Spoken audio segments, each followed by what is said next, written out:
Welcome back to Flash Fiction Fridays. I'm Teresa Garcia, or Amehana Arashi. This week's Flash Fiction is also another longer one. We're going to be retelling the tale of Wikatcha, which originates from the creeks of North America. Wikatcha is said to be a water-dwelling cat. Wikatcha. But what's wrong? His voice growled, but held a tinge of watery bubbles. Where is our baby? I heard birthing cries earlier. They took him, Wikatcha. When I birthed our baby, they never gave it to me. The medicine mother took the child straight out to mother and father. My parents want to drown our baby, like a kitten. Wikatcha sighed and held the trembling woman close. She felt frail, weak, and the scent of blood still clung to her. He wondered if his bride had even been allowed the dignity of cleaning up the birth blood. I will not let them. He or she is our kitten. I will take you both away, keep you both safe. I am sorry. I hope that you wouldn't have to make a choice between. She sobbed quietly, and he bit his inner lip, holding back the way he felt about those who gave this maiden, now mother, life. Resolutely he nodded. Are you strong enough to go to our meeting place on your own? Sniffles now, but she nodded. Yes. Go. I will fetch our child and meet you there. Hide. Let no one see you. Wikatcha took off one of the strings of beads around his neck and looped it instead around her own. No one, until I say. It is safer. She nodded and turned wobbly, slow, painful steps away. He watched her after a moment, his hands wishing to float after her and steady her, or to sweep her up. There was no time, though. His own struck for the village. Muscle, bone, and sinew flowed into a new form, and soon the water cat stalked his prey. It did not matter to him if she was not far enough away to hear the screams that would come. It would hurt, he knew, but it would also bring her a strange form of peace. He poured silently along the path. His nose knew where to go, and the village never moved anyway. It was the inhabitants themselves. He needed only 3. With that thought, he caused the waters to rise, and smiled grimly as it reached the first of the dwellings. Part 2. Wikatcha found the ones he sought by one of the streams that fed into the lake higher up the slopes. A squirming bundle squalled with a cry far more like his own. The humans shifted nervously as they tried to quiet the child and attempted to decide which of them would do the unspeakable deed. You are her father. You made the most noise about what happened. Wife, you are her mother. Surely then this proclivity is from your side and your duty to expunge. Expunge indeed. You blame me as if that thing hadn't tricked us all, into thinking him human and a suitable suitor. Then the medicine mother. Her father's dark eyes turned on a woman half a generation older than himself. You did not tell any of us, did not know at all with your powers that he was one of them. The medicine mother's voice was low. I would have taken care of it in a better way if you had not insisted on this fashion.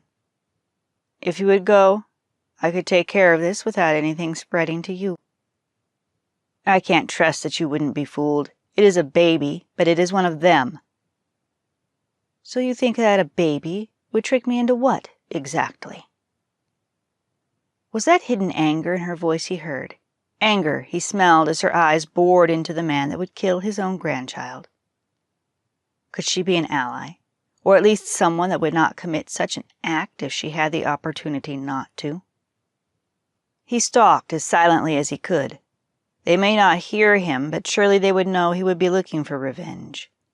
It puzzled him how they could be so loud knowing this. I don't know. Into not killing it, maybe? Or perhaps just leaving it on a stump and risking that one of them would find it? He wasn't going to wait to find out how the argument went. Wikatcha took his chance and pounced. The water cat mauled the male while his mate's mother fled with high screams. Once he was satisfied his adversary was lifeless, his golden eyes fell on the medicine woman by the water. The baby had stilled, and the bundle no longer squirmed. She stood with her back to the water. His mate's mother was nowhere in the vicinity. You never intended to kill the child, did you?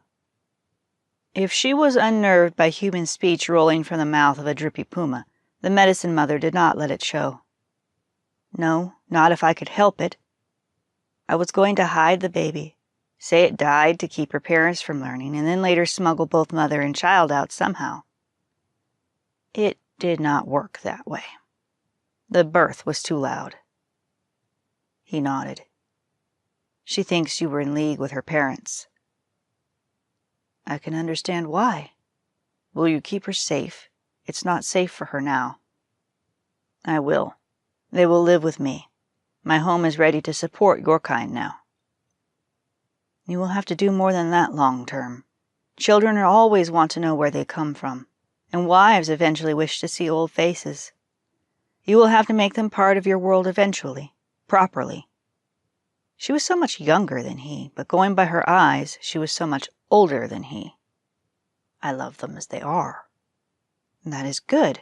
However, we both know that your kind are much the same way and fear what they should not. He sighed and regained his human shape, gently taking his child from her. I will discuss it with her. He looked at the medicine mother, her white hair and lining skin. Will there be trouble if I let this one's grandmother live? I will see to it there is not. Wikatcha nodded tiredly. I will still punish the others. They have to be reminded of how to treat their children. There is a flood. It will continue rising until I am satisfied the baby and my mate will be safe, and they have paid enough for how they treat those that are different. The blood in his mouth cloyed, and he had no wish for more. Silently, he made his way toward where he hoped his mate was safely waiting. And that was my retelling of Wikatcha, again, a mythic figure from the Creek tribe of North America. He is said to live near the town of Kusa. The version that the Creeks tell states that the survivors of Wikatcha's flood founded Tulsa.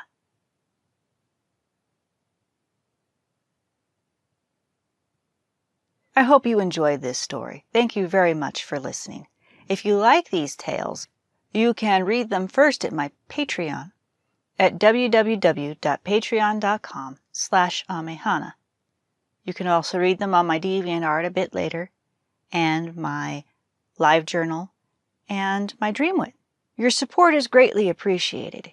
You can become a patron and help support these financially, or you can also share the links to my Patreon or my YouTube or my other venues. And as always, likes, shares, and subscribes on YouTube help greatly. Before I forget, Mythical Minstrelsy volumes are recently available on Amazon in Kindle format. I am hoping to have them ready for paperback format next month. Until next time, happy reading.